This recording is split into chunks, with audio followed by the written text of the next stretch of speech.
Hello, hello, hello. It's us again. We're back. It's the princess and the priest. That's right. With just as much preparation as I usually take before diving into these. Lisa usually does a much better job. She thinks about this, but I think she's been busy. Sort of. So we'll see how the gathering of the house of Israel goes. And you might be wondering, okay, how does this fit in to like what we were talking about the last time about the spirit world? And I have no idea. Post-mortal spirit. Yeah, this seems like a silly place to stick it. Yeah. But it does make a little bit of sense once we get into it. Yes. Okay. All right. You say so. If you say it, I'll believe you. Just think about it this way. Okay. When President Nelson was the prophet before he died. Right. He talked about whatever you do on both sides of the veil to gather Israel, then you're doing the work of the Lord. Right. And so we're talking about gathering Israel here on this earth, but there's also gathering Israel on the other side of the veil. Right, okay, so I guess it makes sense. We talked about the post-mortal. That's right. What responsibilities do we have to the nations? Do God's kind of people have to the nations of the world? You know, the Jews figure you're just supposed to get truth from them. They don't want you joining them particularly. That's not interesting. Sorry, because let's be honest, being a Jew is not a good thing to be these days. You're not going to get any marvelous benefits. It's not like God's going to give you a little stamp on the forehead that says you're wonderful because you're a Jew. It ain't going to happen. I mean, you are the covenant people, let's be honest, but yeah, the covenant basically has to do with a lot of work, I think.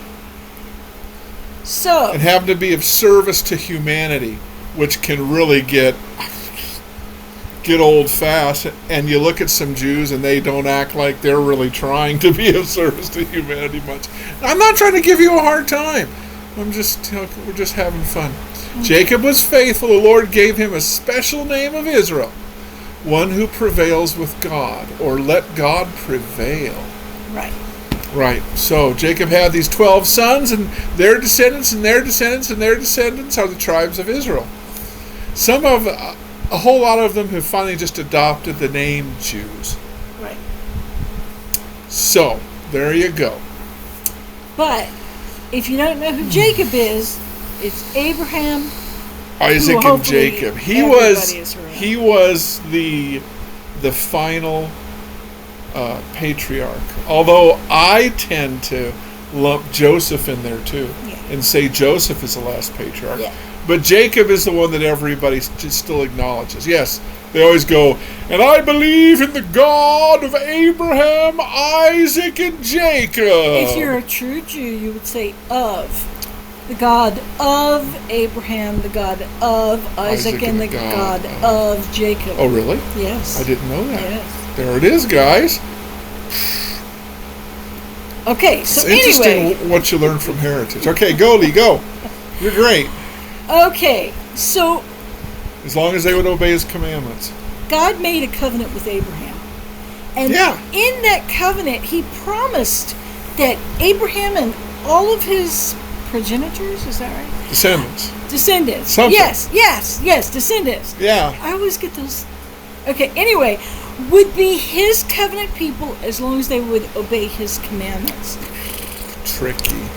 And another blessing was that they would be able to be blessed to bring to all the nations of the world the gospel.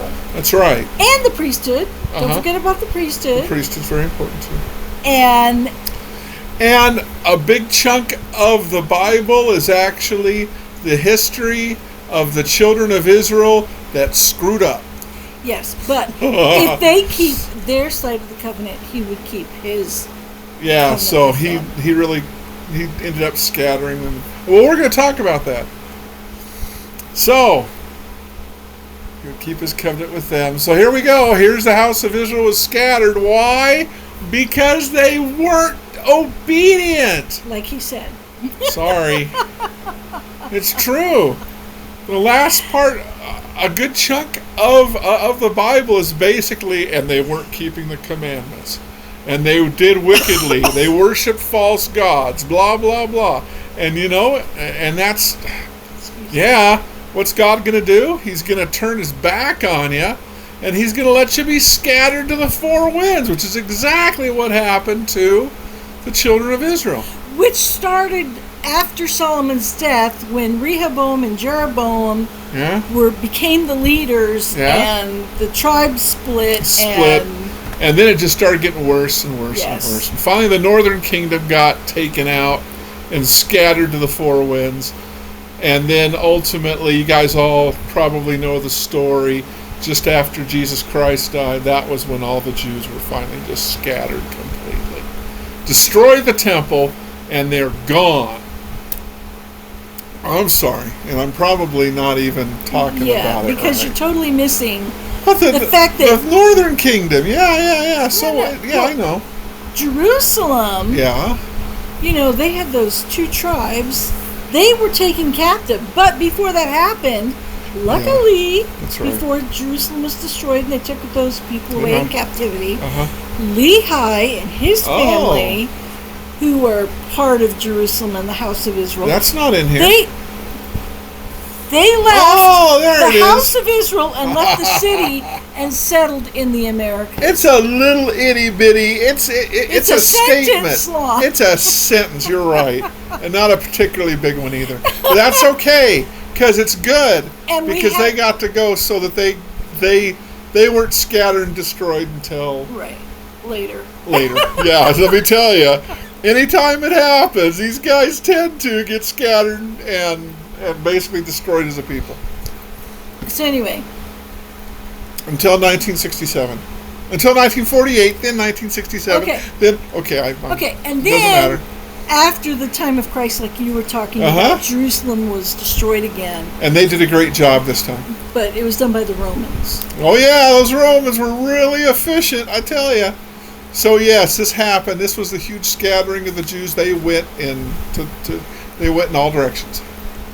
And then came my family. And a lot of people don't know that they're descended from the ancient house of Israel.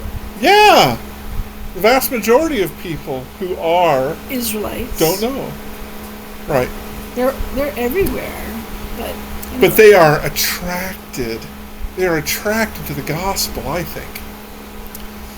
So once it happens, they're kind of attracted to it. Even though they go, no, I can't do that. No, Jesus couldn't have been the Messiah. And it's like, oh, grow up. Okay, I apologize. I'm not being respectful enough to my Jewish heritage to say, you guys just need to accept what comes. It's okay. It's life. What am I going to do? All right, so now that they have been scattered over hundreds and thousands of years, then the time came. Sorry, go ahead. But they were also promised that even though they got scattered, they would be gathered. That's right, because that's what God does to the people, to his covenant people. He doesn't let them stay scattered forever. Yes, the prophet Jeremiah was told by God, I will gather the remnant of my flock out of all countries whither I have driven them.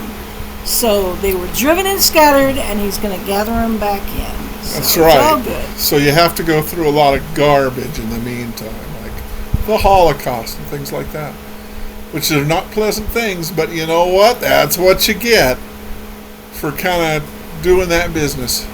And I'm not trying to be rude, and I'm not trying to say it's all your fault, but it's like, you guys kind of stopped obeying the covenant. Okay, and like I was talking about, yes, ma'am. There's the gathering of Israel here on the earth. Yes. And that we do that through missionary work. Once they come to the knowledge of Jesus Christ, which is what happened to my family. They receive the ordinances and covenants. Yes. And they become children of the covenant. And the gathering also happens on the other side of the veil. Right. And they're being taught Right. Again, missionary work. And we're doing the necessary ordinances and work for them. That's right. So that they can have all the blessings available to the covenant children, to the children of Israel. Right. So that's why we have temples. Yeah. So that we can perform those ordinances for our ancestors. Our temples are a little different than the temple in Jerusalem back in the day. But it's not important to talk about here. All right. So we've already talked pretty much about this. Strengthen one another, be unified in the gospel, find protection from unrighteous influences. We just kind of welcome them in, to be honest. And sometimes they create more problems than we can overcome. And prepare them to share the gospel with other people, too. Okay, sure. All right. Here we go. The power and authority to direct the work of the gathering of the house of Israel is given to Joseph Smith by Moses. That's right. Moses came to the Kirtland Temple in 1836 and gave Joseph Smith the keys to the gathering of Israel. Ta-da! It's amazing. Now they're gathered as they accept the restored gospel and begin to serve the God of Abraham, of Isaac, and of Jacob. It doesn't say of before. I know, but I'm telling you which is right. Okay, well there it is, man. Take it from the Pea Princess. She knows stuff. All right, spiritually first, and then physically. So they come and they join the LDS Church and stuff like that, but then they start congregating together. Back in the old days, it used to be to come join the saints here in America. All that immigration. Wherever they were at the time. But lately, it's changed, and it's now not telling them, don't come here. Don't go to Utah. Build up the church wherever you are. Yeah. If you're in Peru, build it up in Peru. All right, the spirit of gathering. They've left everything for the sake of the gospel. Now, this was back in the old days. It's not that old. Bruce R. McConkey's the old days, man. Because we don't do this anymore. Guess not. The physical gathering usually means the covenant people will be gathered home to the lands of their inheritance. But now they say, if you're a Peruvian, the place of your gathering is in Peru. Yep. And I guess if you're from Tucumcari, New Mexico, which I'm not, so I'm not really sure where my gathering place is. Yeah, I'm here and I'm willing to put up with it. It's not that bad. And so here it is. The tribes of Ephraim and Manasseh will be gathered in the Americas. The tribe of Judah will return to the city of Jerusalem, which they have, haven't they? They're starting. That was why I was talking about 1948 and then 1967. I was born in the Six-Day War.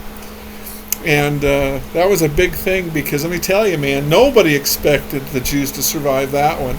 And they conquered, man. They did. They've given up too much over time. Anyway, and then the rest of the 10 tribes they will be received from the tribe of Ephraim their promised blessings, which means they'll probably end up in the Americas too, maybe. Yeah. Or Russia, apparently, which is where they've been hanging out. Well, hopefully Russia's going to get a little more, cool about this whole thing. We hope. Okay. You don't have to always go to Kazakhstan to learn stuff. All right. Okay. Elder Russell M. Nelson said, yeah? The choice to come unto Christ is not a matter of physical location. It's true. It is a matter of individual commitment. Ah. People can be brought to the knowledge of the Lord without leaving their homelands. True, in the early days of the church, conversion often meant immigration as well, but now the gathering takes place in each nation. The place of gathering for Brazilian saints is in Brazil. Uh-huh. The place of gathering for Nigerian saints is in Nigeria. They don't bring up. They didn't bring up Peru. The place of gathering for Korean saints is in Korea, and so forth.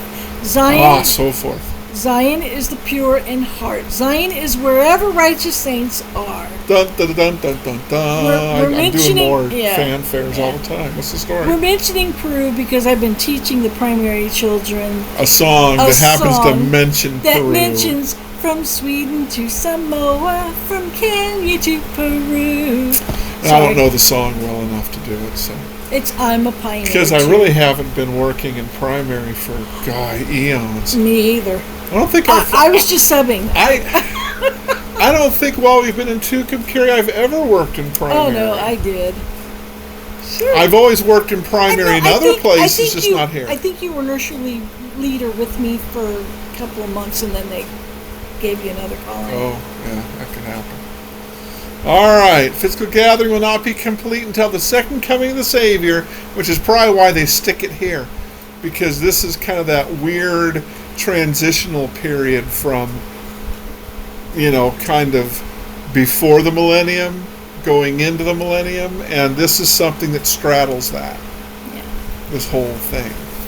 Ow. It's digging into my leg. I'm sorry. It's okay, I think. I may not die. It shall no more be said, the Lord liveth, that brought the children of Israel out of the land of Egypt, which is what children of Israel have always said about the great thing that the Lord has done. Right. It will change into, the Lord liveth, that brought the children of Israel from the land of the north. I think that's Siberia. Because it's freaking cold up there, man. And there's all kinds of people from interesting tribes that I barely even heard of in the Bible. Anyway, from all the lands whither he hath driven them, and I will bring them again into their land that I gave unto their fathers. Well, I hope we all fit. Okay. What? It's a reasonable concern. Okay. I think there's going to be a lot of people. That's it, I think. Is there anything more? Nope. Being gathered spiritually as the Lord's covenant people is by learning about the gospel and joining the church, by being baptized and confirmed and keeping his commandments and making covenants and keeping those covenants and making more covenants. Anyway, it's God doing what he promised to do to Abraham. Right, and the physical gathering. And it's taken him. It's okay. I'm not upset that it's taken this long. Trust me, we probably need a lot of work. The physical gathering will take place during the millennium.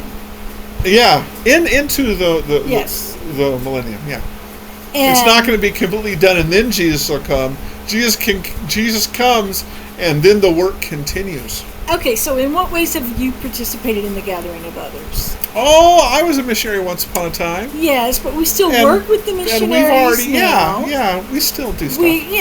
We go to the temple. Oh yes, there's a lot of work to be done there. We fulfill callings. You're the Temple and Family History Center dude, so you help others. Because I couldn't talk anybody else. You help others get work on their. That's true. I do when they come to ask. Yes. Which.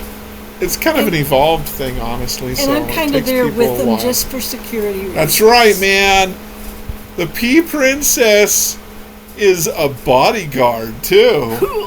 See? Don't mess with her, man. She can feel you coming. You're so funny. Anyway, I think that's all we got. And I'm just tonight. This priest guy. That's all we got.